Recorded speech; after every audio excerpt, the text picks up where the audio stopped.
fighters hide across these states.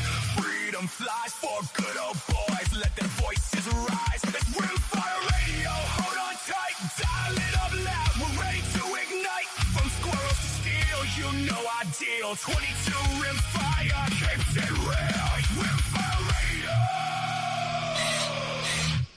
All right, everybody. Welcome to episode 23 of Rimfire Radio. We are now recorded live on Rumble. Did we go live already? We are live. Yes, I wasn't paying attention. That's why I'm talking. And there's about 40 seconds ago. All right. So we are now recorded live on Rumble Wednesdays at 8 p.m. Central. Of course, if you're watching us on Rumble, you already know that. If you're listening after the fact, you may not, and now you do. We have Dan, who is not sure where he is. It says he is still fighting the surveillance state by any means necessary, and with his awareness, I don't know how that could be a problem. Because I hate flock cameras. He does. We're going to talk about it. We are not. But are. okay. Dusky is the one with the Ida. I promise you we will not have time if you see all the pictures. Dusky has we will be talking about Dusky stuff most of the night. You asked for it. I sent them. We did ask for it. Gatlab, absent again. I'm AR Drew, still broke from all my questionable purchases. And we have tonight a special guest because Gatlab abandoned us yet again. We have Whiskey Trail. Special is right. I'm sitting over here with some raging autism. Let's go, boys. Yeah, it's this is going to be a special night just based on the last 10 minutes of chatting with him. All of you are either going to love this or hate this, and we don't really care which one it is. So good luck. So we always do this thing. We've had 2 or 3 guests, 4 guests, but we always ask first Rimfire, favorite Rimfire, dream Rimfire. You already gave away a little bit of it. Tell us about your first Rimfire. So, yeah, like you said, we were talking about it earlier. So my first Rimfire I actually do have here with me is an old Model 25. It's one of the old J.C. Higgins ones. And I actually had to look it up again right before we started the podcast. And it was made in 1959.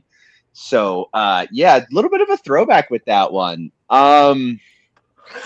I was carrying a 22 there for a long time when I was a kid. An old, what was it? The Walter P22.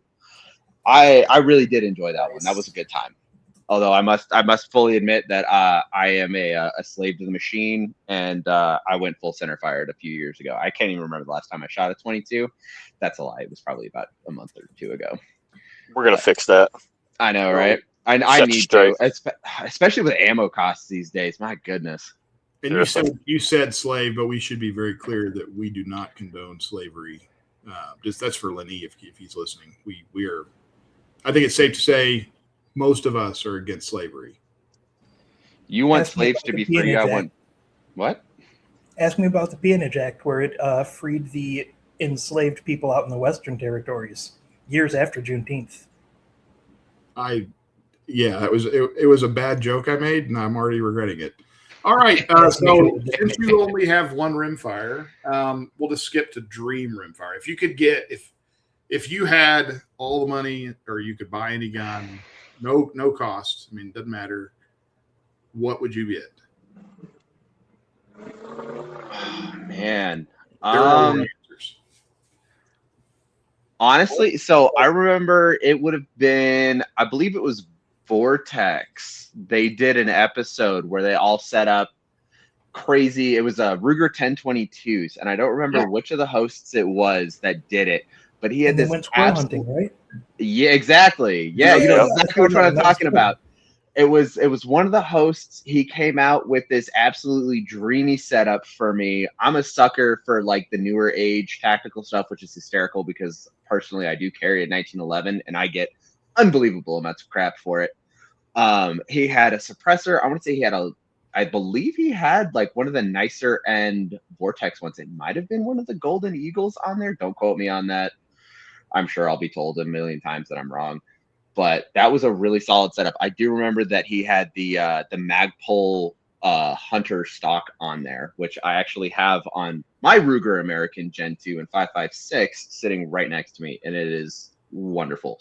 Nice. A little beefy, a little heavy, probably needs to go on a little bit of a weight loss program, but god dang, it runs great. It is so comfortable. Blinged out 1022. Mm-hmm. Nice. Yeah, we hear that. We've got all sorts of those floating around here, and Some of us are working our way up to that, and some of us have in the chat. I'm sure you've seen have the Dream 1022s. Oh yeah. Everywhere in between. Well, let's just get right into Rimfire Rundown. We don't have Gat to provide any quality here, so it'll just be the four of us. Hope all of you are disappointed. We had a pretty active week in the Discord, I thought. Lord Vidius had this. I got to say, I've seen this type of build in a couple places where you have a tandem cross lower with a Volquartsen upper. And I remember seeing that. It's pretty badass. So it is, actually. I still have not shot anything from Volquartsen, and I was upset. I saw they're not going to be at the goals range day anyways, even though they're in Iowa. And I really haven't shot any of the tandem cross stuff either, but this looks really great. Dan, you're making weird faces. I didn't expect him to not be there. Well, they may be at goals, but I don't see them at the range day. Okay. Which is weird. Understandable, I guess. That's kind of weird, though, isn't it? Like, they're pretty close to Des Moines. Maybe they're trying to save money on ammo. Hey, it's 2026, dog. Listen, taxes be killing all of us. They really do. So with the Volson, or the Volquartsen one, I'd say about the only thing, and I had the same issue with I think it was the Gen 4 Glocks. I do not like finger choils on my firearms. Otherwise, that's the grooves. Yeah, I don't like the grooves. That's a personal preference, though. But I mean, honestly, dude, I bet you that thing shoots like a dream. A lot of times, I hate those little nublets too. Yeah. Right? My hands never seem to fit it right, especially since I got like weird, like skinny, long fingers and shit. So, Don't tell us. Salad fingers, gang. Show us, Dusky. Show us. Yeah. Real. Okay. See, you can relate. For real.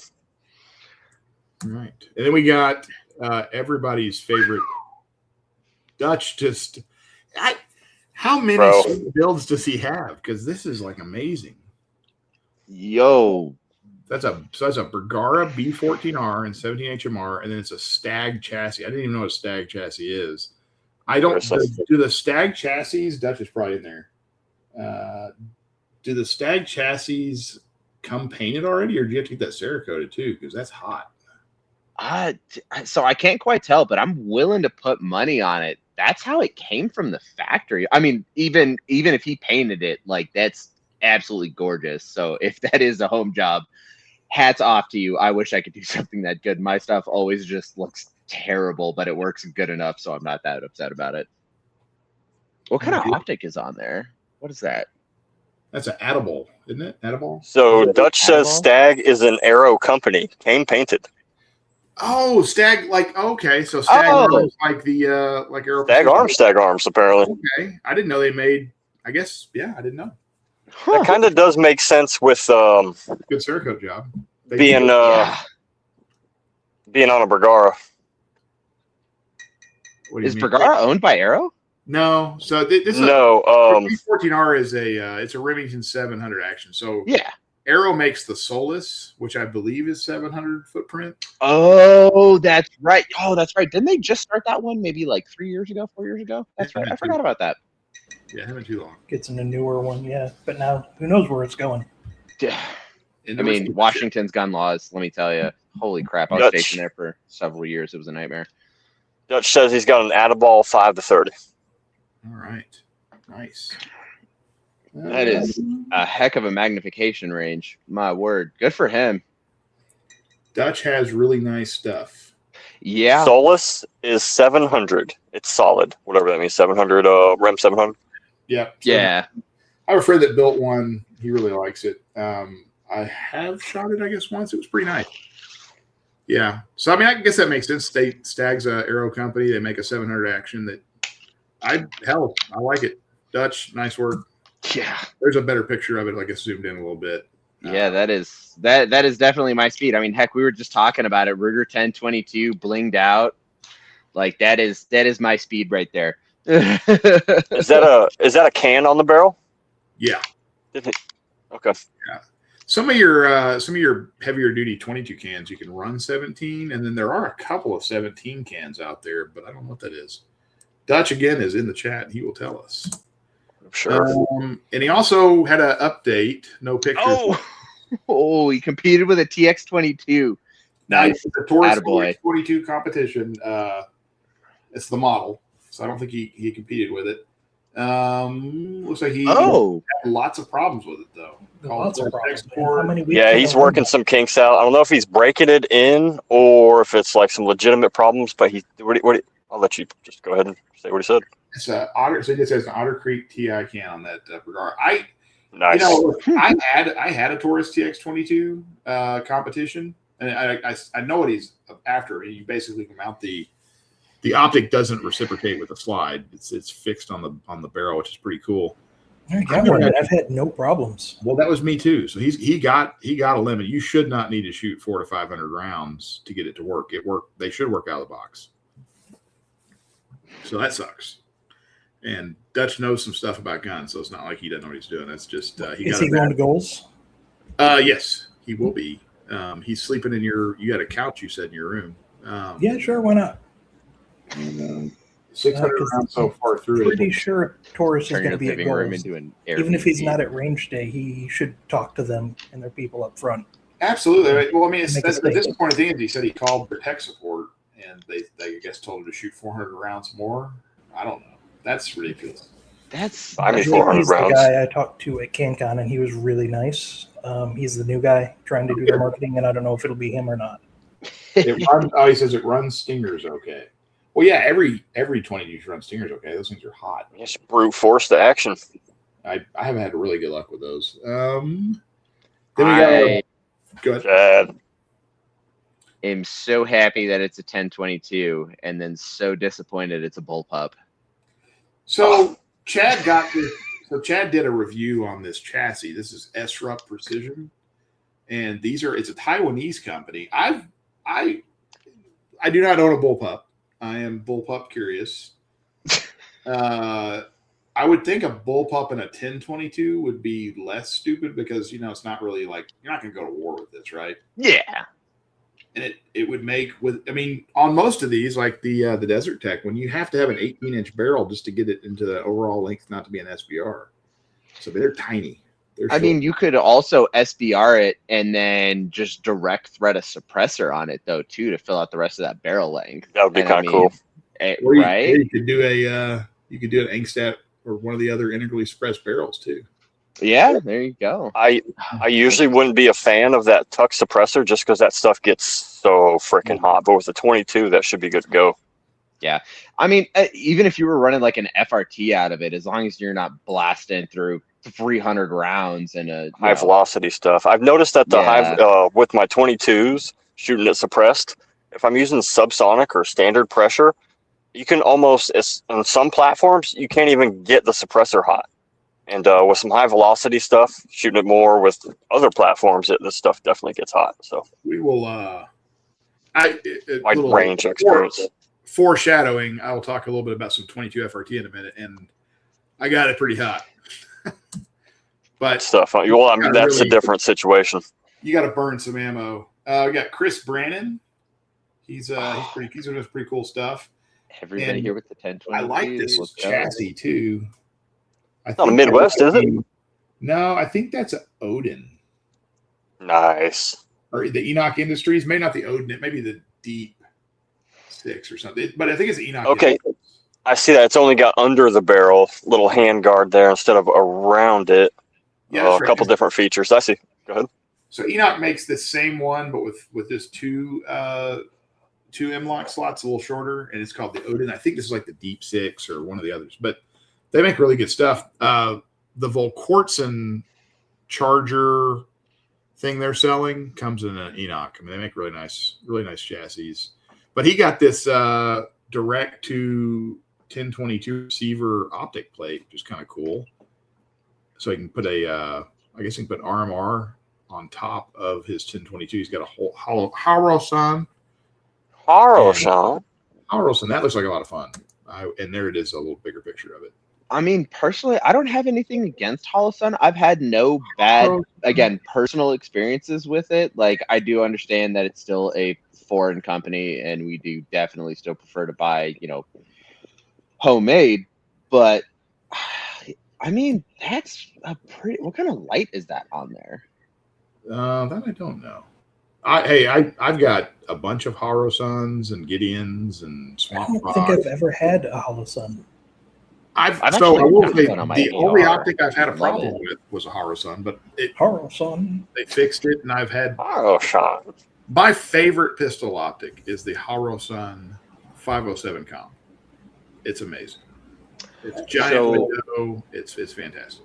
I have one of the 403Cs on my 300 blackout AR, and I mean, between the 300 blackout and then before I converted it to 300 blackout when it was still 5.56, I've had no issues with it. It's been absolutely spectacular. Like, it runs like a champ. Like, the dot could be smaller, but considering what I paid for it, the fact that it's, oh gosh, a year and a half, 2 years old now, and yeah, I mean, especially last year when I was still working at a gun range, I mean, I was shooting bare minimum every other weekend, and I was doing 100, 200 rounds a range day. It's not bad. Like, it's not great, but it's not bad. I really like them. I have a problem with stigmatism, and unfortunately, Trigicon and Aimpoint and some of the others don't have stuff that works great for me, with the exception of Trigicon makes the RMR HD, and it's I do got have one Holo-Sun. Huh? You do have a Haro-Sun? Outlaw in the chat. I do have one, the EPS carry. Okay. Yeah, EPS carry is good.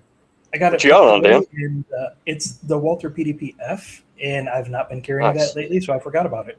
But if it counts, I do have a lot of Romeo 5s, and I think they're all made by Haro-Sun. That's all made by the same Chinese factory. Probably, in all honesty. And then we got I think there's a little less oversight on the Romeos, so yeah, they're going out the back door. somehow. We got Razzie here. We were talking about different 1022 receivers. He actually introduced me to a new company because I've never heard of custom shooting technology, CST. And when I saw the picture, I was like, okay, cool. It's just another 1022 receiver, which the one he's showing here is just another 1022 receiver. But I was like, give them the benefit. I kind of surfed their website a little bit, and they make this shit. They make an upper and lower 1022 AR kind of thing. That's sick. It's really cool. Like, it's really, really cool. Let's see if I have another picture. You can see how it locks up and everything. It appears to have a cleaning hole in the back, which is something that's nice. I like it. I think that's, if nothing else, it's something a little different. Cool. I have a picture I'll show in a minute of another company doing something kind of similar. I like this kind of bastardization of 1022 and AR. What do you guys think about it? It's neat. And I also like the joke about the cleaning hole in the back. You like that? Dusky It was funny. That was good. I mean, it could be just if you're lonely. I mean, that looks like pretty nice work. Like I said, I don't know anything about these guys. I don't know if, I assume Dutch has one because Dutch seems to have everything, or he's at least heard about these guys. But they seem like they make really nice stuff. And again, I was just kind of excited with this because it's different.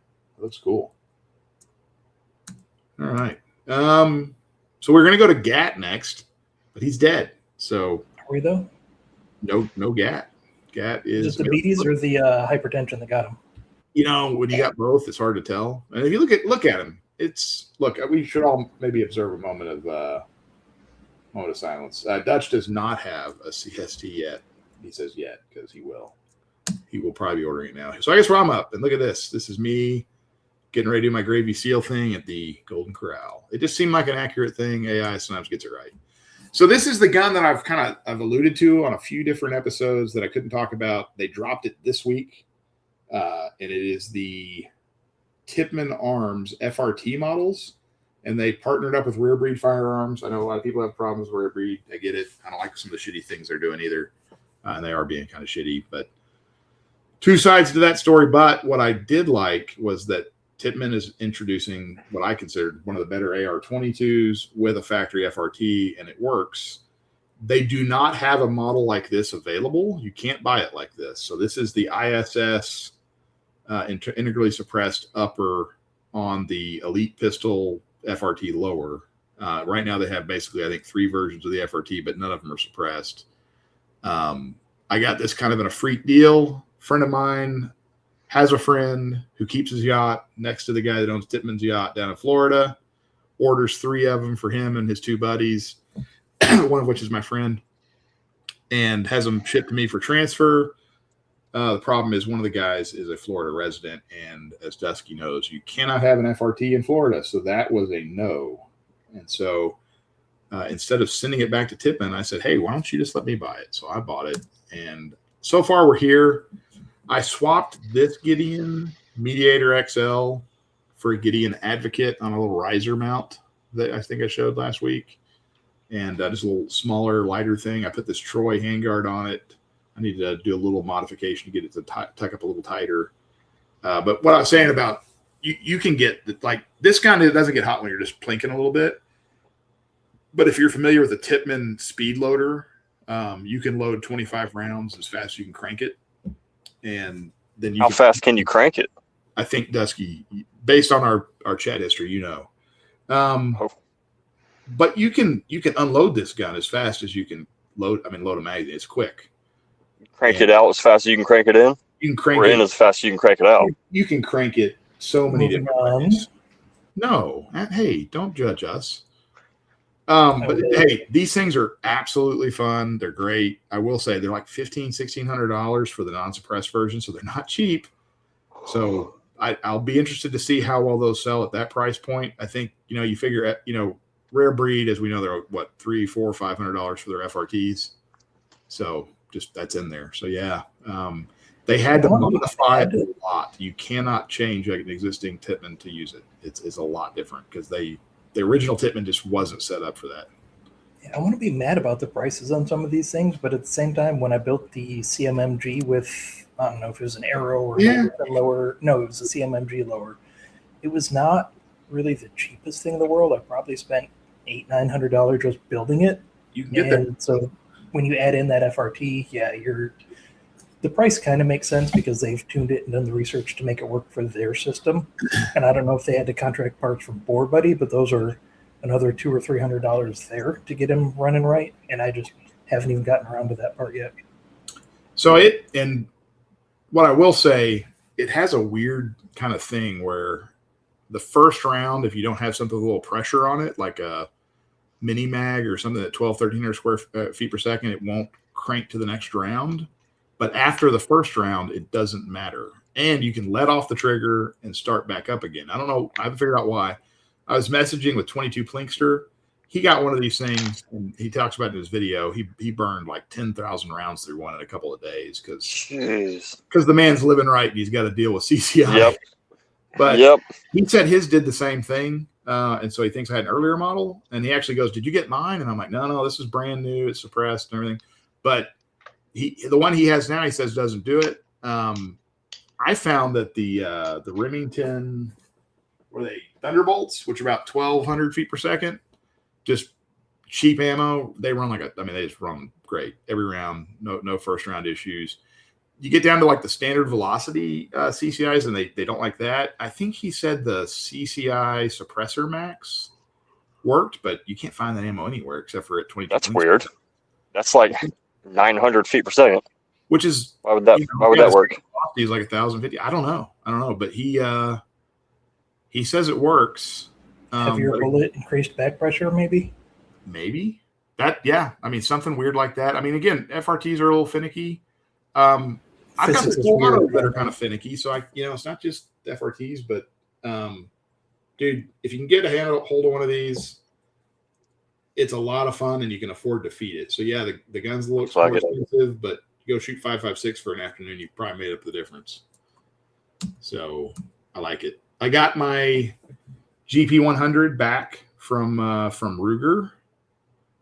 They basically, just like Okayest suggested, they go ahead. Y'all hear me? Yeah. I was asking Whiskey, do you have any FRTs, or have you ever used any? Oh, I've used a lot of FRTs.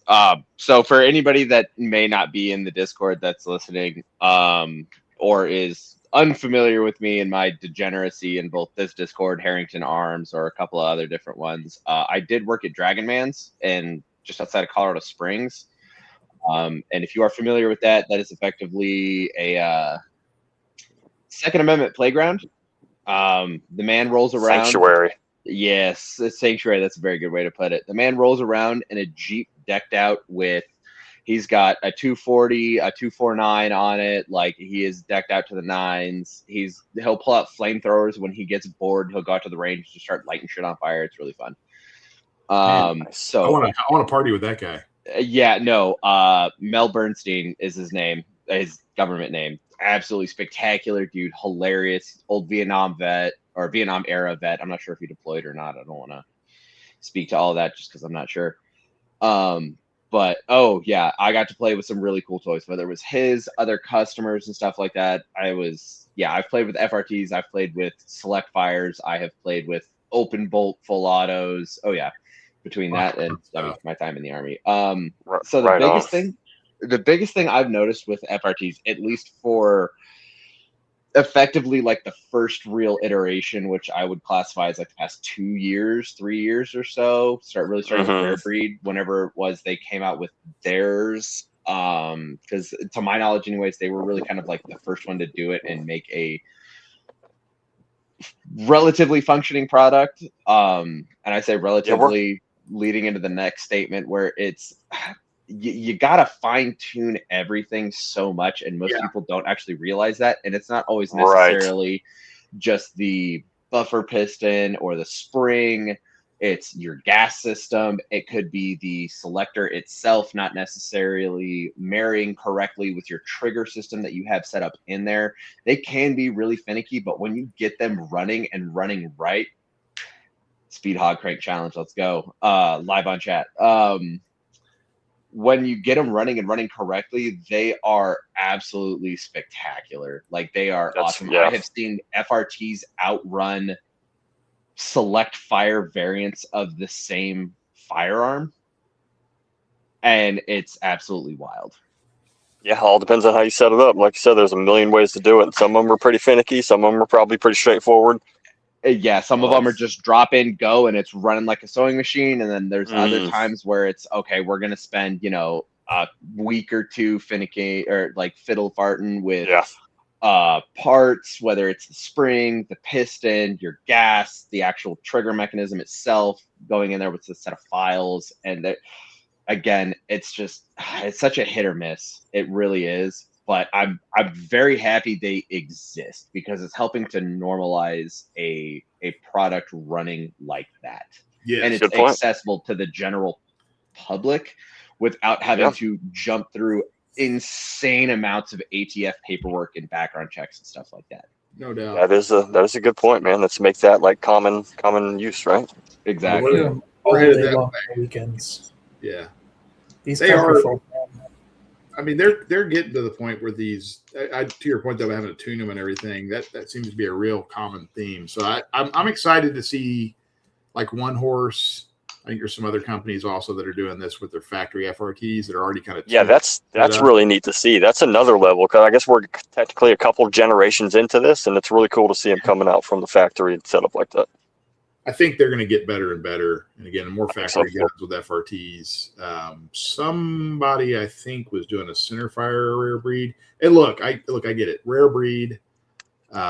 Again, like them, don't like them. They have issues. They're doing things we don't like, but they are making a pretty good FRT. The Atrius design stuff's good. There's one of our listeners, and I haven't seen him lately, but he has like a whole FRT channel on YouTube, and that guy like FRT'd everything. And that is his name, Everything FRT. Yeah, it is. That's right. Yeah, that's what I was trying to. Yeah, dude, the videos are awesome. Y'all need to go. Anybody that's out there listening, go to Everything FRT on YouTube. He has done some cool stuff with them. And again, if you have any questions, you can probably ask him on his videos. He knows probably more about it than anybody. He's probably done it before.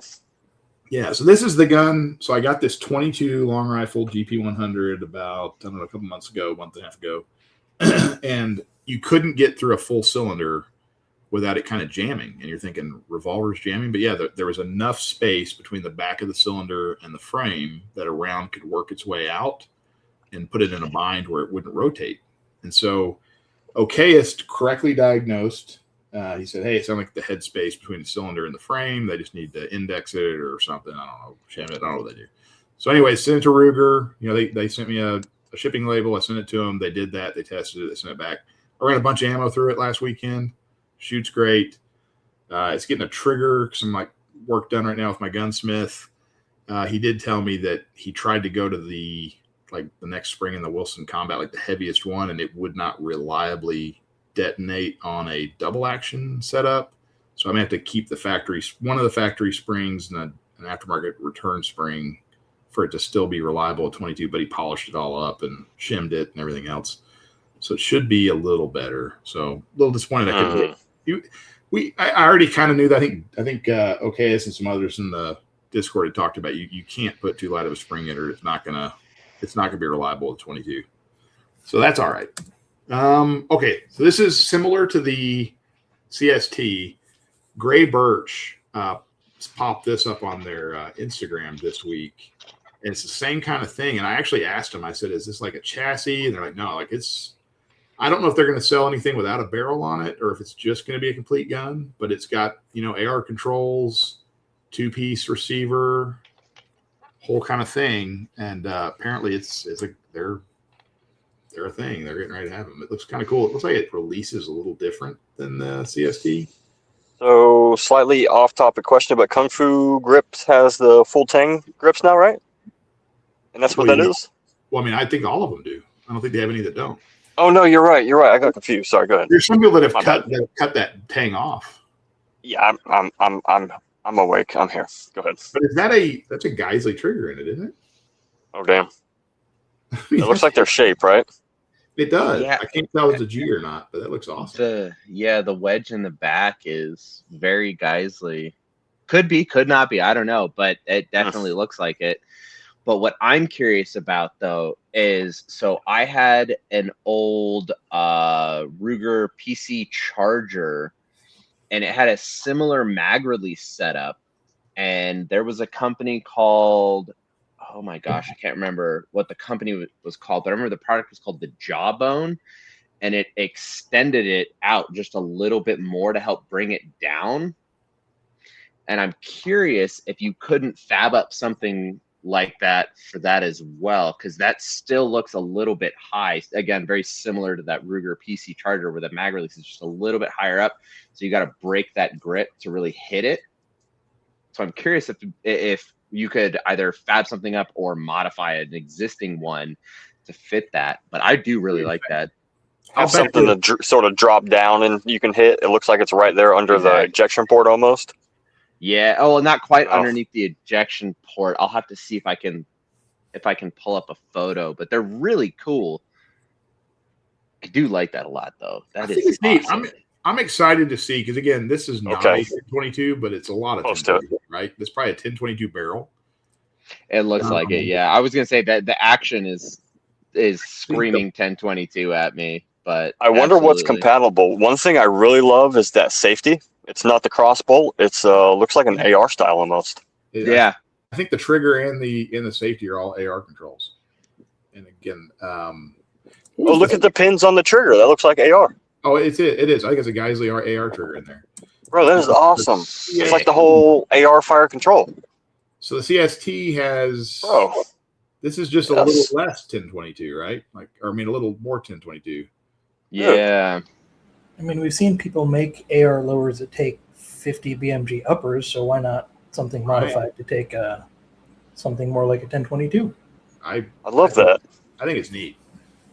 So go to Gray Birch's Instagram. I think they have a couple more pictures of it on there that I didn't snag, but they're pretty cool. I'm excited to see people do anything new that looks kind of like I'd buy it, and I would buy this probably. Because I want that even more now. I wanted that a lot before I even knew AR controls that much more. Yeah. We got a crispy single stage in there. I'm still using that picture. Huh? That is not the right picture. Is this not the right picture, Dan? No, it's not. But it says Doctorate of Peace, Pistols, and Plant Life. You have a PhD. Close enough. I still don't like it.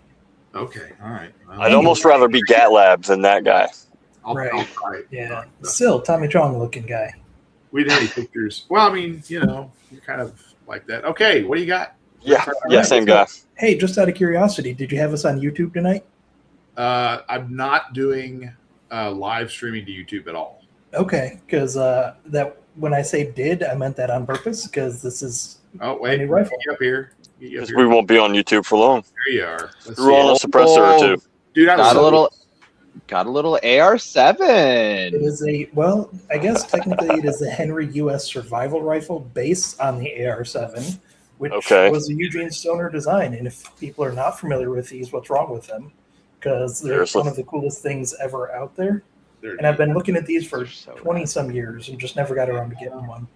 So it looks basically like a black plastic stock for any kind of shotgun, but the secret is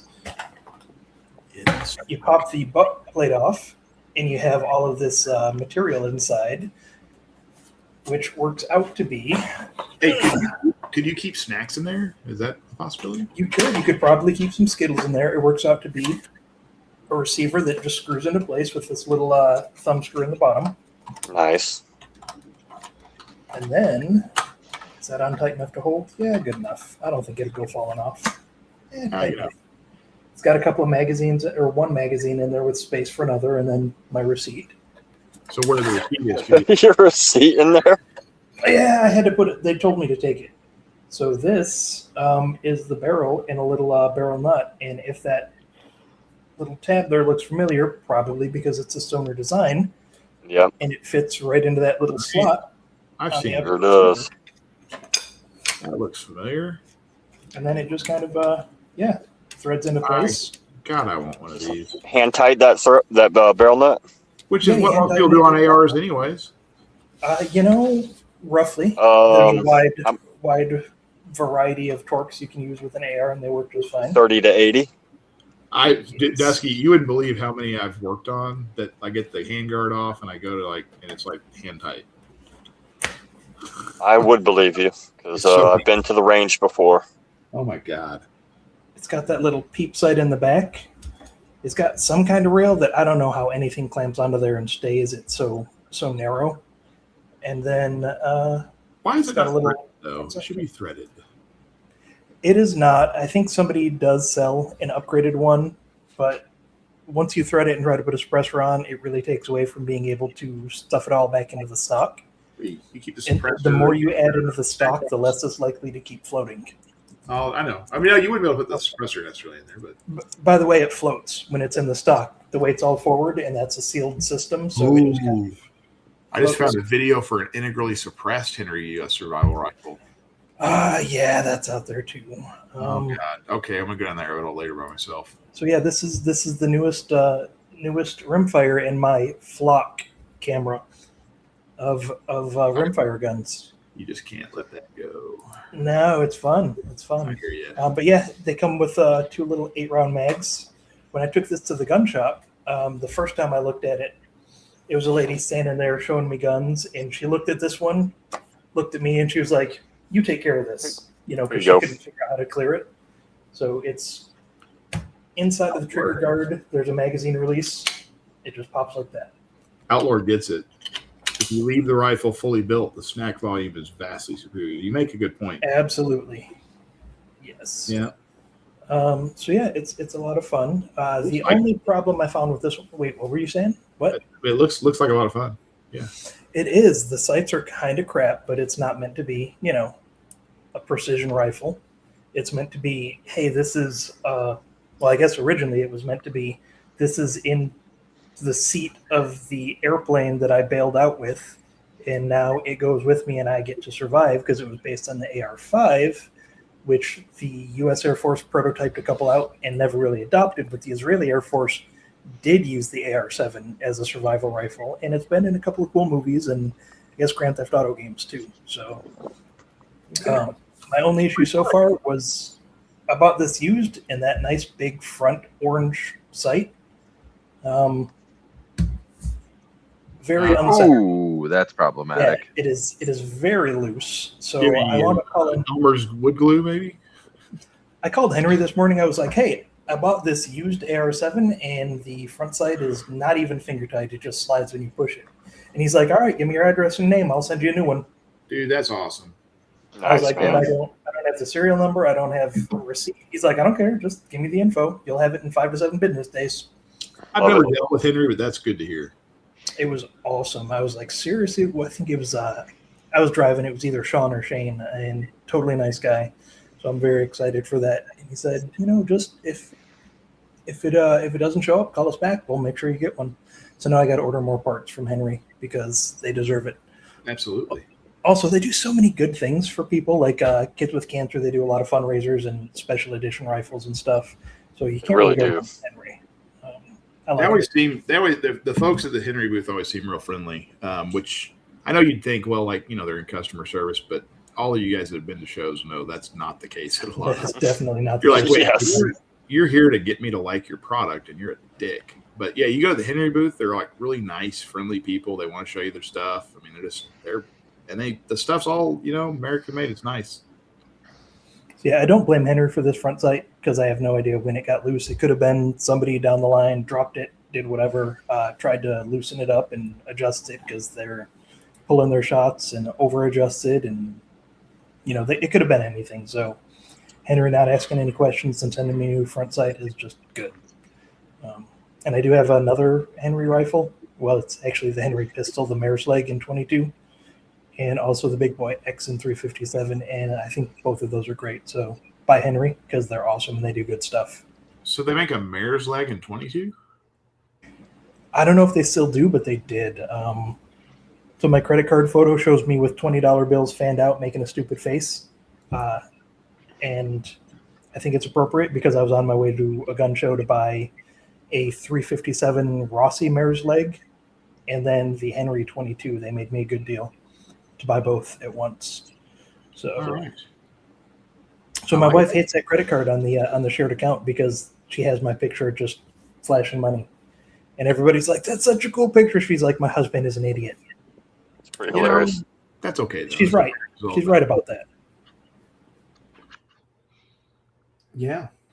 Yeah, That's a good idea. They're fun. You could just you could call Henry and have him send you one part at a time. It'd just be like that old song. I don't know if they would do that completely, but I am in need of another part, so I'll probably just order that. I don't need it. It's the 22 Mare's Leg, like all of their 22 rifles. The front sight has a little hood, circular-ish hood that covers the sight just to help keep it from getting banged up. Yeah. I lost that somewhere along the way, and I've always said, I should just order a new one of those. So I guess this will be my reason to just order something from them and not even tell them, hey, I lost it. Can you replace it for free? Just, pay for something because they deserve it. I like it. I like that. That's a good attitude. That's solid. You got anything else? Let me check my notes. Here's this one thing. Flock cameras are stupid, and Drew's about to mute me, but I'll keep talking about them because they're awful. All right. Well, Dusky, what do you got for Rimfire Rundown? I'm up. You're up. I'm up. I'm up. Got Nut Hunter Team 6. That's pretty sweet. All right, Wait, buddy. I what? took all of your pictures and I tried to put them in here in your order. So apologies if they're not the way you like them, but here you go. We're starting off. The stage better be in order. I cannot, or else. Cannot guarantee. It's something. All right. There's stuff. I am here. Rimfire. So my first topic here for the Rimfire Rundown is my Rimfire steel match. I shot that on Saturday. I did okay. Had a great time. Lots of fun. It's always fun. This time I was feeling pretty good. I was all awake and ready for it, even though I hadn't actually shot that gun since last match. But other than that, for some reason I felt good and ready for it. I shot my Mid Whiskey Industries Faxon, my little Charger. Yep. Little mini guy, and I felt really good going into the match. I was awake and ready for it. Had the Charger run pretty good. No big issues, no equipment problems. There was no failures going into it. Nothing crazy like that was going on with it. I was in a good state of mind. and besides not practicing, and I really made the most of it. I was focusing. I felt pretty good about all that. Just me, the gun, and the steel, as I wrote down here. There wasn't as many folks out there competing as there usually was, but there were still 53 participants. I think there were some other type of matches going on somewhere else that, because there were a lot of the usual crowd wasn't quite there. Maybe a lot of the youths were doing some youth competition somewhere, but either way, there's still 53 people there. I ended up placing 20th out of 53, so around there in the middle. It was, not too bad. 11 out of 23 in my division, so again, still right there in the middle. Stage 1, I was 25th overall. Stage 2, I got 11th. Stage 3, I went back down, had some problems. Not with the gun, just with me. I think one of my mags wasn't loaded, and then I was missing a couple targets and basically doubled my time. It doesn't take much time to double your time. It's a few seconds, man. That's all it takes. Then stage 4, I got 26 overall. Stage 5, I did pretty well at 6th overall. So, ups and downs. When those little things go wrong, you see how far it drops me. From the 10s and the teens and the mid 20s down to the 40s. That stuff really hurts, but it's rimfire, and I can't blame the equipment for anything today. I got it running really well. It's been many hundreds of rounds since I put that new spring in there, and made some little adjustments here and there, and got it running. Was even shooting it a whole bunch Sunday. Shot a few hundred rounds through it even after the match, all dirty and nasty, and it kept running, doing its thing. You spray some lube in it and keep punishing it. Keep them wet, keep them moist, and they'll do the thing for you. But as you can see, we've got some of the stages displayed. Some of them, one of them is pretty straightforward. They're almost completely just lined up, and a red one at the end. And one of them you can see where they had 2 small white plates in front of a large red stop plate, where you got to not only just hit that once, but you got to hit that other plate twice and then hit that stop plate. So they had some good tricky stuff. They had some that were spread way across the range, where you almost had to about 130-degree swing or so, roughly.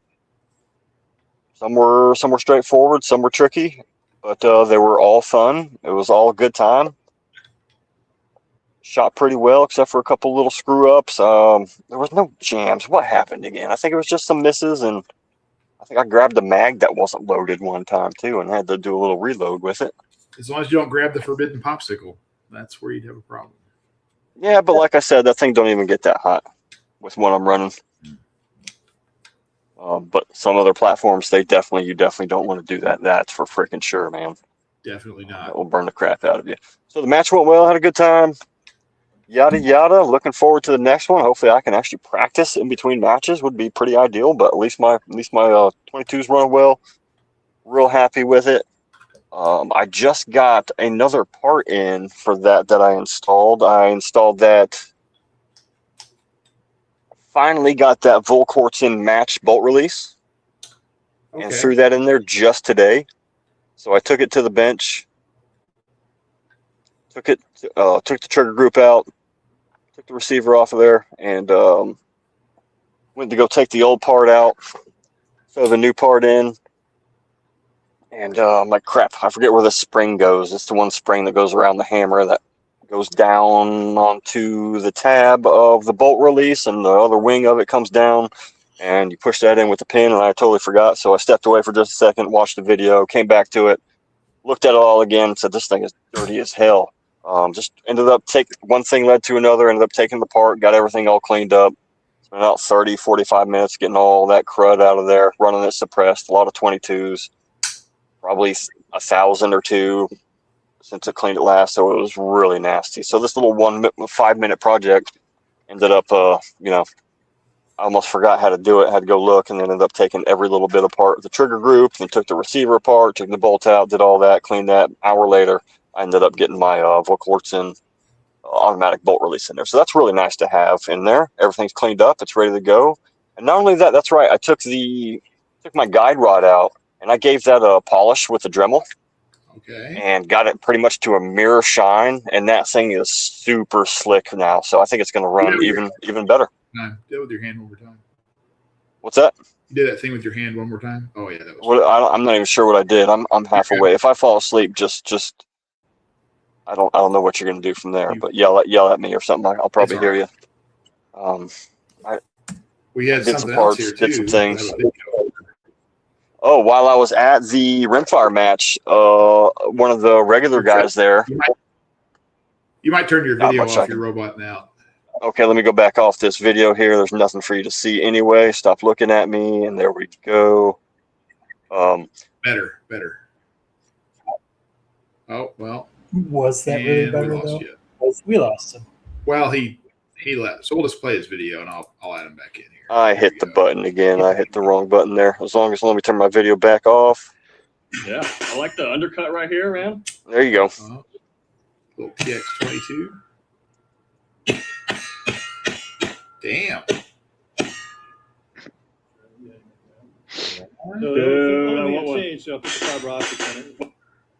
I want one. I want one now. So that was one of the, I don't know if it was one of the earlier models, but that guy, he's pretty regular. I pretty much see him at every match. And I think it was like 3 months ago, he actually offered for me to shoot that. But then that was the match I actually had to leave early, so I didn't get to shoot it.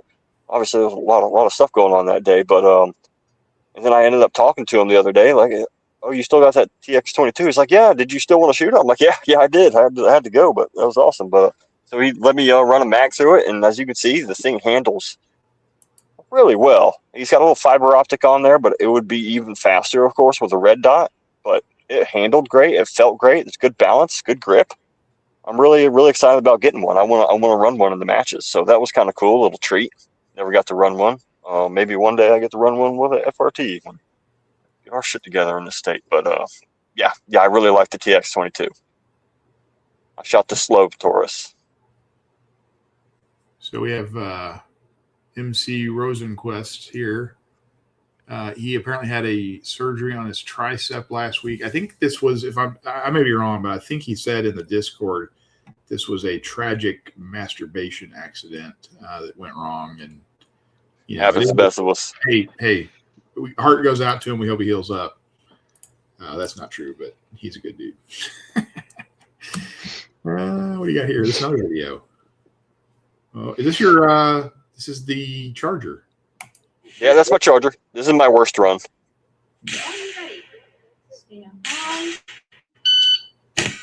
Bang. That's badass. That looks like a lot of fun.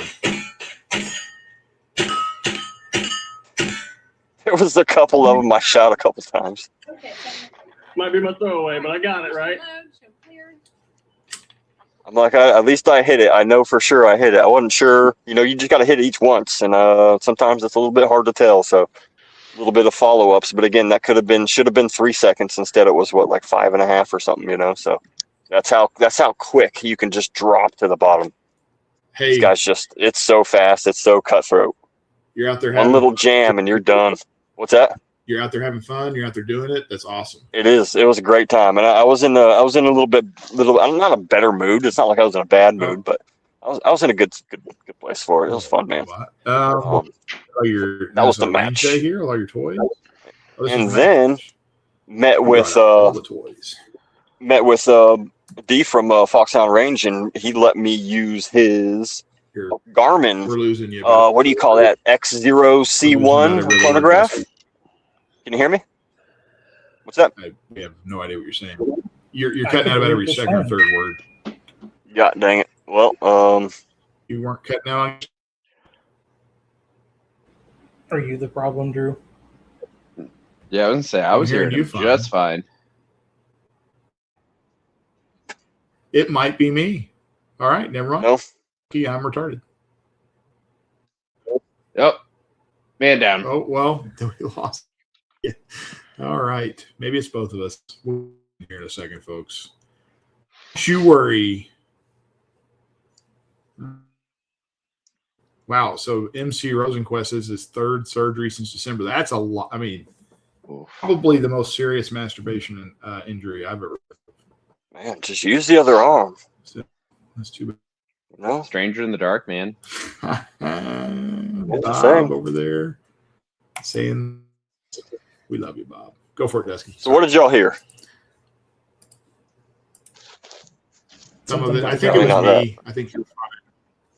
All right. Well, I refreshed and reconnected and redid this and redid that. So, Buddy D from Foxhound Firearms met me at the range and let me use his Garmin 0C1, whatever that is, chronograph.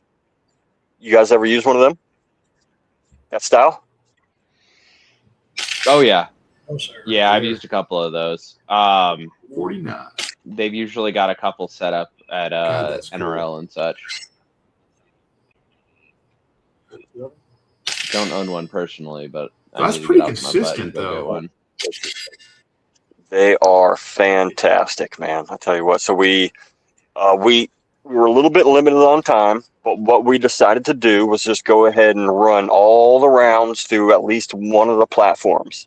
The next time we can do another platform. But he brought out one of those Caldwell shooting rests, and we popped out the old tactical tuna, and threw that in the rest. Set up the Garmin with it, and we went through 17 different 22 loadings. Whoa. This is what you're Yeah. talking about, science. This is your science. This is prestige. This is the worldwide. science. I mean, Perfect yeah. experiments. If it wasn't clear, Did you put glue on a bee? I did other things to bees that I'll tell you after the show. Fair enough. I'll wait. We put other things on bees, and other things on other things. But as far as the shooting goes on the 22s, yeah, 17 different products, 17 different 22 rounds. I don't imagine you did anything with that spreadsheet. No. No. Okay. Yeah, it would probably be a pain in the ass. But there were many findings. Some of probably not a lot of surprise.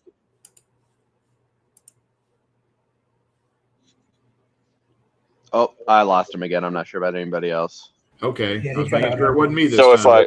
if I try to go to the other app and look at the spreadsheet, it cuts me off. Yeah. So that was why you probably could have.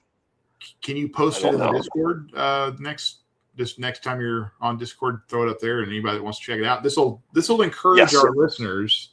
If you're not on the Discord, you need to be on the Discord. There's a link to it on our website, rimfireradio.com, and you can see Prestige Worldwide, Dusky's ballistics test. He will have the data.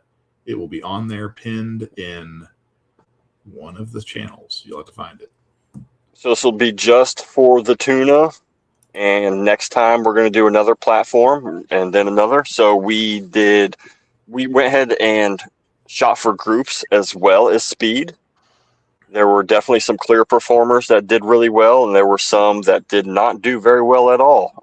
Of course, that's all going to be different out of a different platform, and we're pretty excited to see what will work and what won't work, and what kind of numbers we're getting. So some the standard velocity was one of the better performers, as we know. What was it, like 16 or something standard deviation? Okay. So I really CCI standard velocity is fantastic. Yes. Yeah, that's what I use. As that everybody knows. Yeah, it's great. One that was surprising performer was the Federal Punch. It had a super low, what was it, like 13s standard velocity, and not only that, but it grouped exceptionally well out of the tuna. All right. It was clear to see. I will post the photos in the Discord of the groups as well as the chrono readings, and I'll try to put those in a little bit in a bit of an order from best to worst. I don't know if that'll be actually. I don't know. I'll figure something out and get it all compiled and posted there. I was hoping we could do a little bit more incorporation with the slideshow here, but that happens. This is how we force people to go to our Discord, though, Dusky. You know, that's how we're going to do it. Leave them. So there's a group that's pictured there. That's my favorite hunting round. That's that CCI Suppressor Max. It had a pretty good standard velocity for fact. It wasn't great. Of course, that might be different out of different platforms, but it was about 21 or so. But the group was, pretty close to an inch, and a little flyer or two there. But that's definitely one of my favorite rounds. Not only terminally, but accuracy wise as well. That's my hunting round. That's the one I've got stocked up of. Every time I can find it, I'll buy 1,000 rounds at a time or so. I've got a few of it stacked up there, but that's that's my favorite stuff in that, and of course the old Winchester Super Suppressor Max. Didn't have great numbers on the chrono, but the group was really good. That Federal, I picked up some of that Federal Suppressor 45, and that stuff performed pretty well. That was my first time shooting. I was really interested in getting that. That'll be a staple. Another good performer was the Federal Champion, which is actually a bulk box. That was one of the best numbers and accuracy that we got out of a bulk box. So that was pretty interesting. And we shot some of the Ellie because I wanted to see, stuff's supposed to be pretty nice. I'm not saying it's not. I'm just saying out of this platform, it wasn't much better than any of just the regular old stuff that was half the price. But put that in a nice bolt gun or a CZ or something like that, and that story might very well change on something with better tolerances and much tighter. This is just a Umarex action rifle. It's mostly plastic, so I don't know how much you can expect from it, but it's still just as interesting. Still good data. This is us learning how to use the chrono. This is us learning the specifics of using it with this platform and all this. So we shot some hypervelocity stuff. We saw some velocitors and some stingers, and we shot some super low velocity stuff. Shot some of everything from super colibris to quiet semi-autos. And some of those, it was surprising how good some of those lower subsonic rounds were performing. But then again, they were CCI. Now you go to that Aguila, that stuff was all over the place. And instead of shooting paper for groups, we just shot the steel so we could see if, I don't know if you want to shoot something that low out of an 18-inch barrel, but all 5 rounds, I think, hit the steel. At least they exited the barrel. But oh my gosh, from like 50 yards, they're dropping like a foot. It was pretty hilarious, but it was cool to see. Pretty widespread on them, but it was just neat. They were going 520 feet per second or something like that. So it was kind of funny just to hear the little. All you could hear was the firing pin drop and the little tinks downrange. But it's not even like an exaggeration. You know how a lot of them are quiet, and that's mostly what you hear. This is like 100% all you hear. It's pretty cool. It was pretty funny. Just a little tap and a little dink downrange, and you really got to listen for the impact. It's like 20 grains or something going 520 feet per second. There's AK-47 radio says CCI subs run in his 1522 just fine. I'll say this: so far, I haven't found anything that doesn't run in my 1522, and I did not want to like that gun, but it runs. Yeah, those are pretty heavy. That usually works pretty well. I think the 1522 is usually tuned pretty well. Yeah. So I don't see any reason it wouldn't. Yeah. Action clack. Yeah, the action clack is louder. Some of the CCI suppressor for mine, because the CCI quiets do not cycle my 22s. Well, did you try the CCI quiet semi-auto? Because there's 2 types of quiets. I did not, because I bought about 1,000 rounds I don't know, a good few years ago. And now I'm shooting a lot more rimfire than I used to. Yeah, that's what you need. It's got about 100 extra feet per second on it, which is just enough to do the job for some of these platforms. It works very well in both my Quiet Frog and my Charger. Nice. With the lighter springs on them. Yep. So they've got a lot of data. Go ahead, Dan. I'm sorry. So that stuff is what I had up in Michigan when I wasn't able to shoot, so I didn't, obviously. So single shot was just fine. But I didn't do gotcha. Yeah, I love that. Love the quiet semi-auto out of a good suppressed platform. It's a lot of fun to shoot. I dig it. All right. Yeah, man. So a lot of good results, a lot of good experience on that. Learned a lot, and we will have more to share, and I'll have even more to post in the Discord. I dig it. Share some data with you guys. I dig it. All right. Let's go to Centerfire Detour. You missing somebody? What? Oh, well, Whiskey Trail doesn't own any rimfires. Yeah. Just offer. It's nice to Whiskey, offer. Did you do anything with rimfires? Not particularly. Most of my experience, especially when it comes to competition, is going to be Centerfire, so USPSA and NRL. So that's kind of why I just kind of went pretty quiet there for a bit. I was just like, I don't have anything to contribute. So we'll have you talk about Centerfire competition stuff here in a second. That's good. Sure. We I are like moving one more to Centerfire Detour. Oh, wait, one more. what do you There's got? some ammo that I don't buy just because I want to shoot it. I just buy it because I want it because it's got a cool box. And there's a lot of these 250 anniversary stuff going around. So I got some of this Remington Oh, golden bullets or whatever the hell it is, but it's got a cool Okay. 250 We the People thing on it. I think it's crap ammo, but I like the jar. I'll just keep that on the shelf. So There I you thought that was go. cool. Nothing wrong with that. All right. Thank you. First up in Centerfire Detour, Dan. See, look, a little less. This is a nice picture. That's the same Still picture. not a good picture. No, it's not the same. It's a little different. It's pretty much the same. That's the same. These are the same two pictures. Pam meme. This is the same picture. They both look like Tommy Chong, and I'm not him. So see here, he has a optic on it. He has all of these accoutrements, and there's a guitar. Definitely different. See, look, oh, the guitar's in both. I stand corrected. Okay, go ahead. Everything is it's the same Legally picture distinct. again. Still. What do you Again, got? Still. Just playing the classic game of Ask Me About My Beretta, and I pulled that 92 XI out, and I put the BOE suppressor on it, and You got a picture? Or what do you got here? Let's see. Oh yeah, so it's got the frog skin print, which is very nice. I like And it. then I put on the BOE suppressor, which is the Incolite 9M, which has the additional piece on it. Okay. It didn't cycle. Didn't cycle well at all. You Kind of got a sad. booster, right? You don't need I a booster didn't on on a this. Beretta. You're not supposed to. The barrel on the Beretta doesn't tilt. They like It doesn't to say tilt, that, but it still has a locking block that needs to unlock.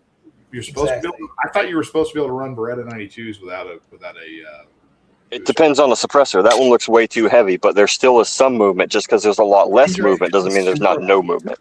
This whole thing is like 9 ounces or something. It's almost. I bet if you plug the ends, it would float. That's how light it is. But a lot of the weight is still way up front, so that still might be enough. just So they too make much. a different model, which is the 9S, which is only about 2/3, right. 3/4 the length. And those supposedly do run pretty well. I shot one of those at CanCon, and it worked great. I bet it would. But what I found out was that if I run subsonics through here, and I put this on the regular 9M short configuration, it's a little loud. You hear a little bit of the recoil, but if you add on the accessory piece, it's almost like a bolt action pistol, like a single Yep. shot. It just did not cycle the slide at all. There was just a little too much weight. It Okay. was super quiet with 147s, and that was kind of entertaining to me because some of the older Berettas that were used for military special work had a special little lock on them that kept the slide from cycling. Little hush puppy. Yep. Yeah, to make it extra quiet. So this is kind of almost to that level of application. Not that I would ever do such a thing, obviously. But Yeah, like when I was talking with my Quiet Frog, do you want to make it lock up all the way, or do you want to lighten it up to make it cycle the stuff? You can almost go two directions. That's the option. And I did talk to the guys, or I sent a couple of messages with the guys at BOE, and they were saying that, on one of their Berettas, it should be working, or it does work, and on this one, I don't know, it doesn't. They suggested trying a different recoil spring, but what I want to do is probably just try a whole different barrel, because this is not the Beretta barrel. This is the Silensico barrel I bought, third party a lot of years ago, and it never worked quite right in my 92, and it's continuing to not work quite right in my 92 XI. So That sounds like a big red flag to me then. yeah, it just hits really low left every time or low right every time I shoot it. And I don't know why. I've tried putting it on a rest and it still hits off. So I think the barrel, there's probably just something wrong with the barrel. And I don't know if it's partially my fault or not, but I don't like it. So I'm going to have to get a different barrel and try again. But I do have a booster somewhere. I only have one hub booster, and that's the Rex version, which doesn't really get a lot of high rankings from people. So I might just buy another booster because, I like to spend money foolishly. But yeah, I've tried this barrel with the Gemtech multi-mount 9mm with their booster on it, and the exact same thing. It's hitting low right. I don't know what's going on. So I think I just need to try some different stuff. Get that barrel out of there. Fuss with it, make it work. Talk to the guys at Beretta at Goals if I can. Beg them for a good deal. I guess they had their 25% off sale a couple of weeks ago, and I did not buy anything because I'm a big dummy and I didn't look because I forgot to do my rebate on this XI, so I lost out on $300 in credit. So always do your rebates. Damn, bro. Damn. I was real busy at work and I just forgot to do it. I logged in like 3-4 days late after the rebate expired. Yeah, I kicked myself pretty bad on that one. Damn. Get you some of this, Dan. What? Oh, CCI, what is it? Semi-auto quiet, yeah. I'll look into that. It's awesome. Get it. I'll see what I can do. But is that all I had for All you had. Centerfire? I think that's all I had. Oh, you know All what you else I have? Flock cameras are awful. And All right. Well, Whiskey, what do you got? What did you do last week? You do anything fun with Centerfires? You get to go shooting or anything? Competitions, things like that? Oh, sorry about that. Wake up. I wish I had been able to go shooting. I have been so slammed with work recently. It's been probably about 3 weeks since I've been shooting, in all honesty. Yeah, it's a real disappointment. There we go. What's the last thing you did? You were shooting your bolt gun? No, last thing I did, so my bolt gun, which I actually have right here, that's part of the reason why I turned the camera off, was to go get it. This is my 5.56. I guess I would classify it as more like a precision training round or a rifle. Okay. This one is set up currently because getting ready to go do a varmint hunt, not this weekend, but next weekend. So August 1st, August 2nd is when I'll be in Eastern Texas, going after some coyote and some hog, hoping for that. That'll be a good time. But last time I really went shooting was primarily focusing on my concealed carry, which is going to be my full-size 1911, which is a TRP operator. It's one of the Springfields. I absolutely love this gun. The full Freaking hot, dude. TRP, yeah. Yeah, That's the TRP I love, that 4L. Yeah, don't get me wrong. Like the other ones are great, but Yeah. God, there's just something about that full rail. It hits home. Yeah, Space gun, I'm friggin' with you. space guns, man. But No, yeah, so that's your carry gun? yeah, yep. And this is the holster I carry. Then this is my QBO, an appendix carry holster setup. Dude, you ought to, if you're going to carry appendix, you should carry a SIG. It's what's funny is I used to joke I like to live dangerously. It makes me feel alive because I would appendix carry a P320. Oh yeah. just But so actually, you know, completely unrelated, but I did just get a request to show some toes on camera, and I wasn't the one talking. So, as a guest, I think it's to you.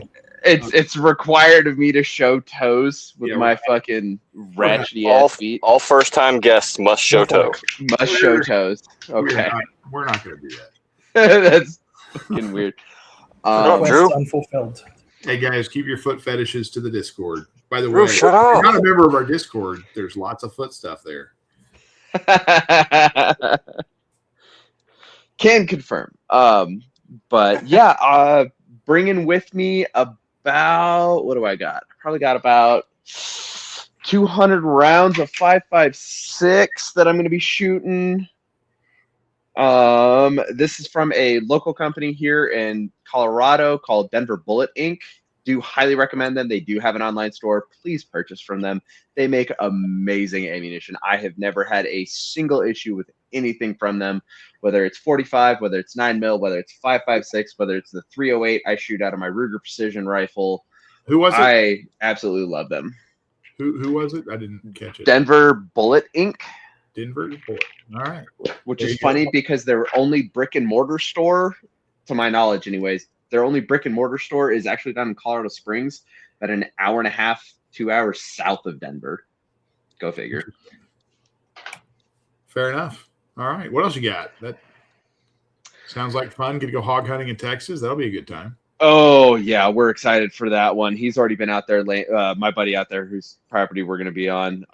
From the sounds of it, he either has been or is getting ready to start going out there and baiting and stuff like that, laying out some corn and whatnot, drawing them in. Really nice area, completely surrounded by cattle pasture, and the back end of his property is pretty much the only wooded area for half a mile. So everything likes to go there, and he's got a small pond on the property, or not a pond, I'm sorry, a small river stream that runs through there. So everything likes to congregate there, so we can just hang out in his barn and take pot shots all night. Nice. You got the autists from AK-47 Radio are excited you live in Colorado. Tell where you live in Colorado so we can come snuggle. I'm just going to tell you that he's not kidding, so maybe don't. Listen, man, I'm out in Aurora. If you want to come kick it, dude, like, we can snuggle. Let's get weird. It's okay. Good luck. Good luck with that. All right, that's all you got? Yeah, you're gonna snuggle. They call it a struggle snuggle. It's a struggle snuggle, all right. I like it when they fight. I like them feisty. My man. Dusky, got a little Centerfire Detour for you. I wish I could hold that machine gun up. Yeah, but look at your tits. They look great. Look at them tits. Okay, y'all owe me another $20.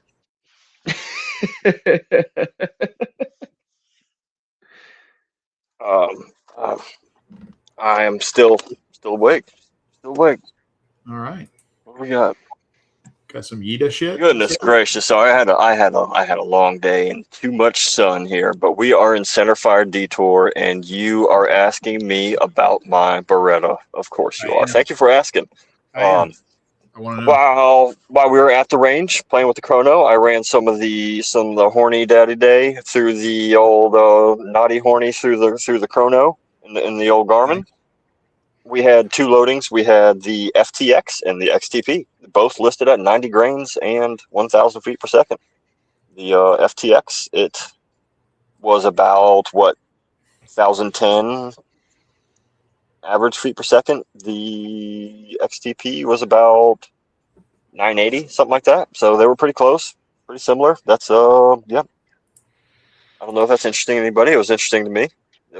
They were pretty close to their listings. I was expecting to get a little bit more out of that slightly longer 380 barrel, but it did what they said it would.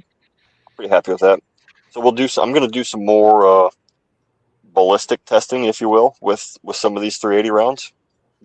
Been working on trying to, in an ode to the great Paul Harrell, make a sort of meat target, if you will, but something a little bit more consistent, a little bit more repeatable, and I don't know if realistic's the right word, but something a little bit practical.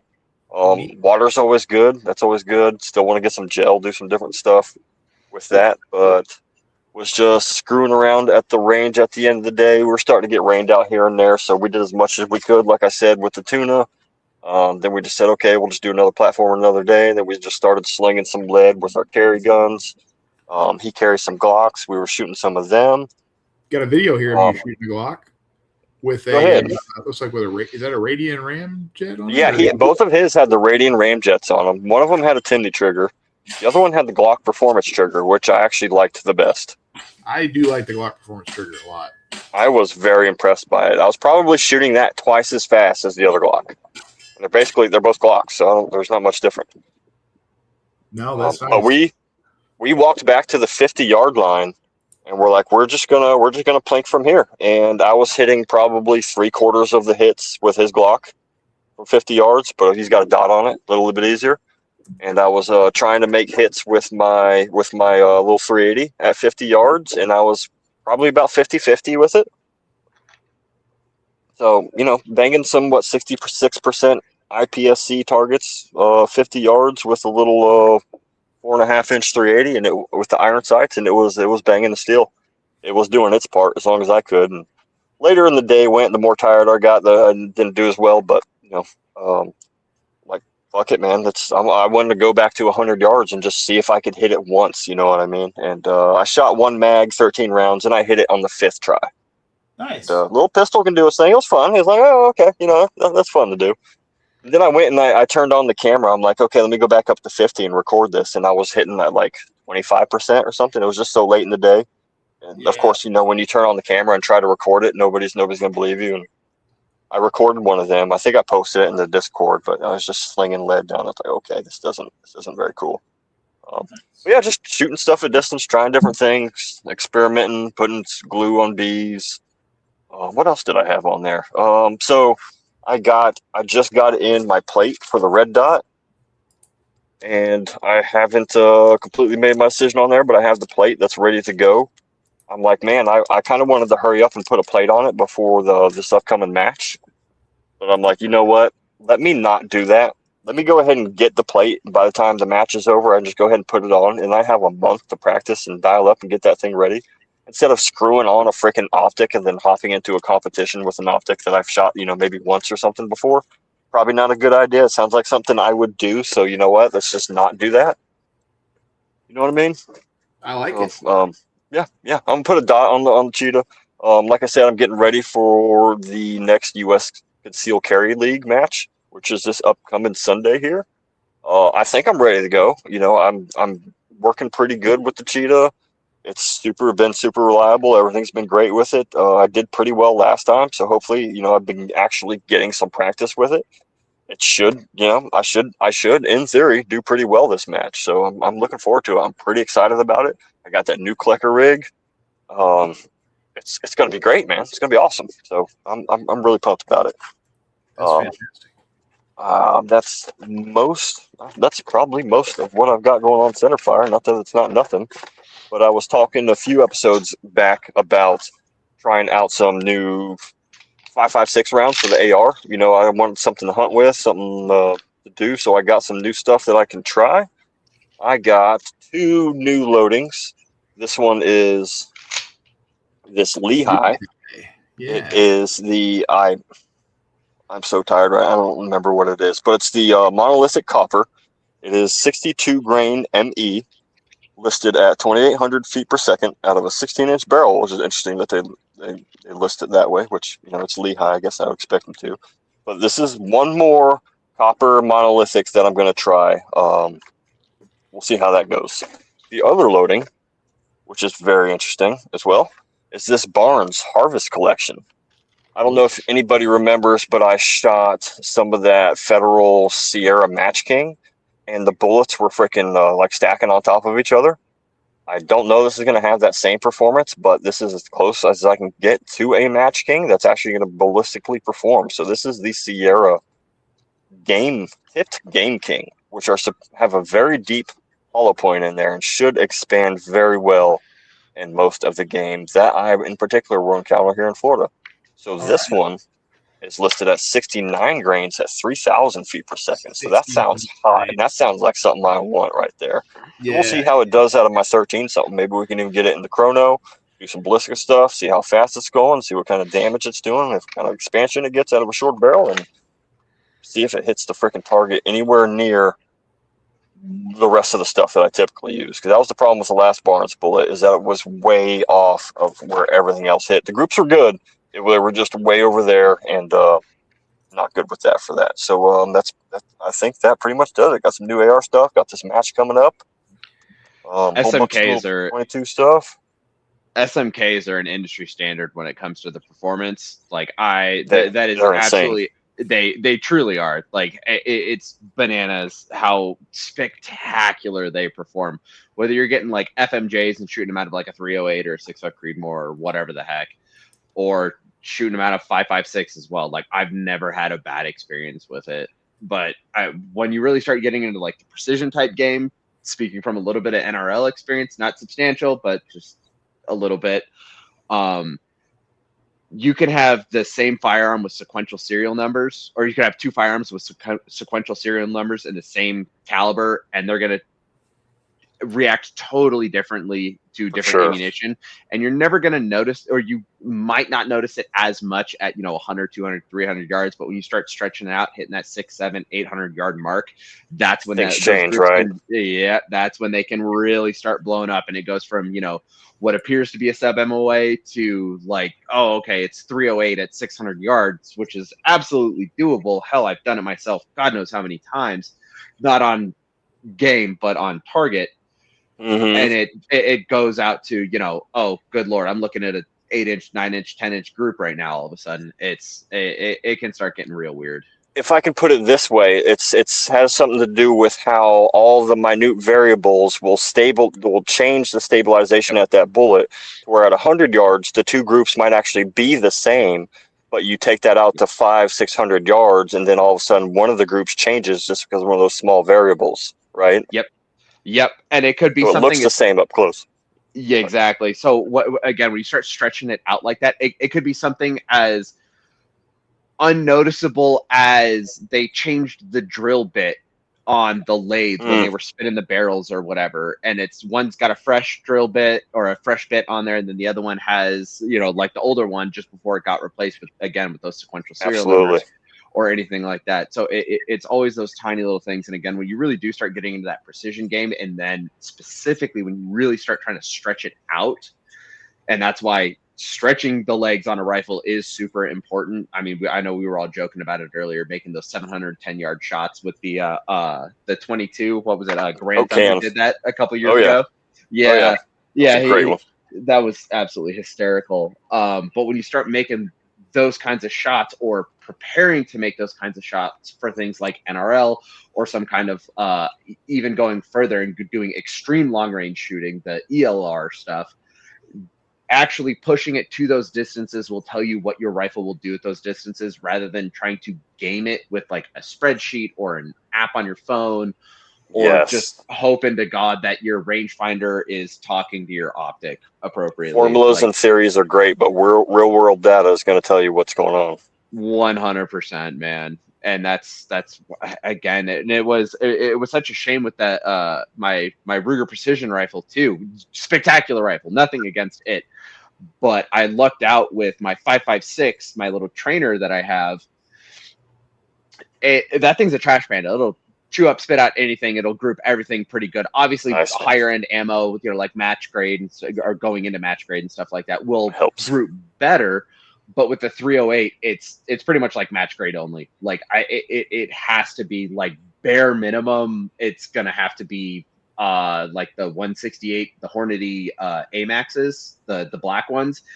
And I mean, at least local to me, you're pushing $45 for a box of 20. Jeez. Yeah, it's not a cheap game to get into. That's crazy. Yeah. That's one thing. I'm trying to find something that's not too because I could always find some Black Hills loading, some insane price, which would be cool to try, but it's probably not something I'm going to stock up on as much.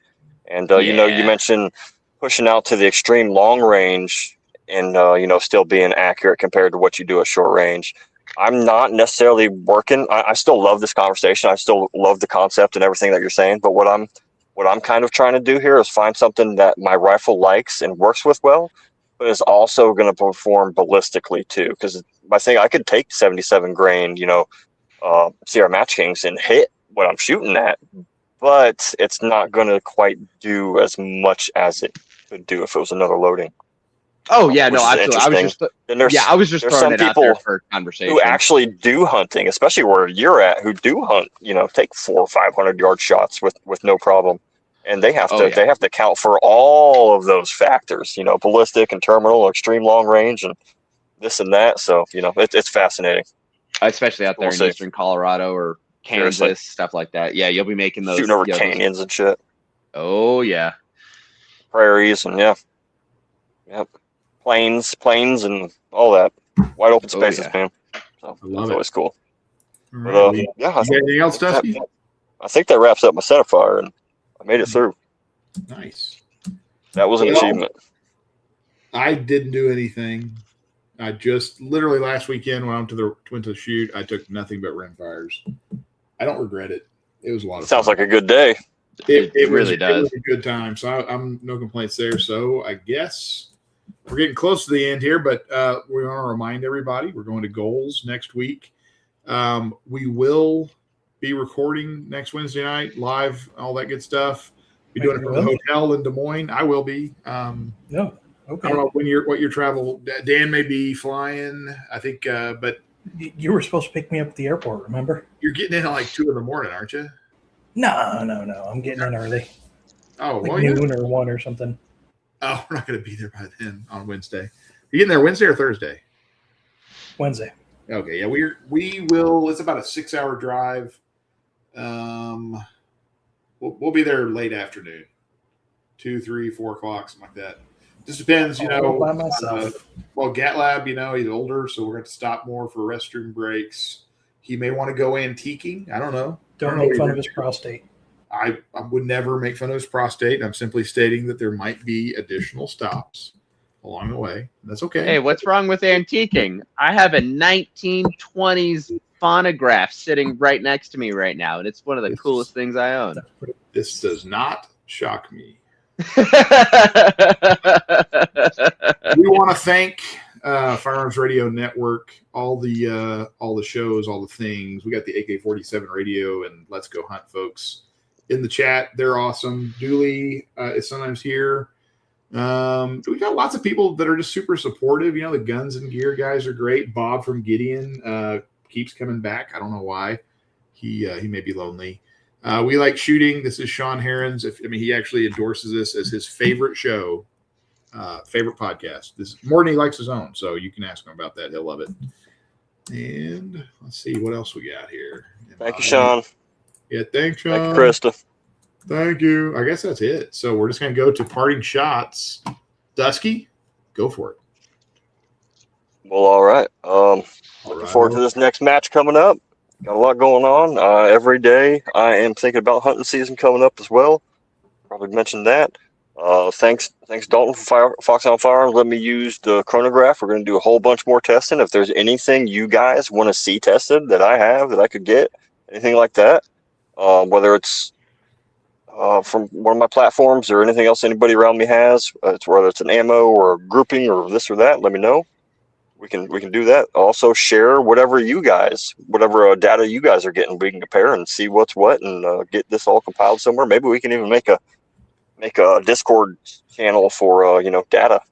Prestige Worldwide. That might be something. Prestige, yes, it's done. Okay, it's Prestige Worldwide. That's the name of it. That's what we're doing. We're doing this. It's going down. Data channel. It's happening. Data. So, wish me luck on my next match. I'll be you can ask me about my Beretta later, and carry, train, hunt, compete, do your thing, guys. Thanks everybody for listening. Thanks Whiskey for joining us. It's a pleasure. It was a good time, man. Had a real good conversation here. And Dan, I'm glad you got to eat something earlier. We heard it loud and clear. Drew, you just thanks for the PowerPoint. Maybe next time, ask for what you want on there, but it worked out. It was all good. Yeah. The instructions were unclear. I tried to follow them. I think it went well. You sent it. I think it still went well. So I'll hand this over, and I thank you guys for joining. Whiskey, what do you got? You got any parting shots? Anything you want to tell the listeners? Maybe tell them what for, Whiskey. Oh, right. Hold on. This is my opportunity to say racial slurs, right? No, I'm kidding. No. No. We're not doing that. Which race, though? Only if they're Latino, because we have Dan here, so it's okay. If you're going to say it to their face, right? Super stoked for my hunt coming up here in about a week and a half. Next weekend, I'm going to be out there just north of Tyler, out there just outside of Gilmer, going for hog and coyote. Hopefully come back around in a couple of weeks or something like that, whenever Gatlab decides to, take another vacation. Hopefully throw in some photos with that, or at the very least send some photos out and you guys can throw them up or something like that. Yeah. Right on. But very, very excited for that. I have not shot anything moving in several months, and I'm so looking forward to that. You ever shoot any prairie dogs, anything? Oh, yeah. That's why I like the 5.56 though too, especially when I throw a suppressor on it and whatnot. It's a little distance. I was trying to get this back to rimfire, but yes. I know. I'm just messing with you, dude. It's all good. I even said it. Like I am a slave to the machine, to the Centerfire machine, dude. I freely admit that. But get to know there a little further. Oh yeah. I mean, honestly though, like getting involved in this, I kind of want to get the old Model 25 there set up. Because it's got an old rail on it. Get a little off. Then we served our purpose. There you go, right? We have inspired you to waste money on a rimfire. Dan, what do you got? Not wasting if I enjoy it. Get some, bud. What do I got? Old advice is still good advice. If you see something, say something, maybe do something. And if that something is a flock, You should say something to the property owner. There you go. You know, maybe do something like say things meaner to the property owner and not actually do physical things. I would never endorse that. Yes, we are not encouraging anybody to commit any felonies. All right, everybody. Again, we already thanked everybody, but leave us a review. We love reviews. Leave them on Spotify, Apple, wherever you find your podcast. Leave them on Rumble. Leave them on YouTube, where we repost these videos. Check out our Instagram. Check out our Discord server. Go to our website. We got a link tree. It's got all of our links and things. Send all nudes to info@rimfireradio.com. I will forward all of those to Dusky, though, because he's really looking for feet pics and things. So it's awesome. We appreciate everybody listening, all you guys in the chat. We don't deserve you, but I guess you're what we're getting. So thank you. And everybody have a great night.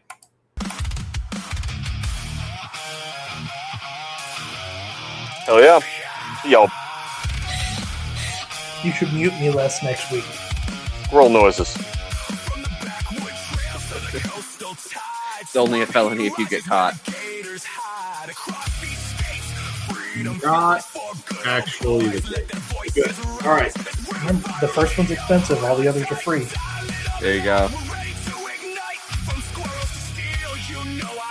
22 Rimfire.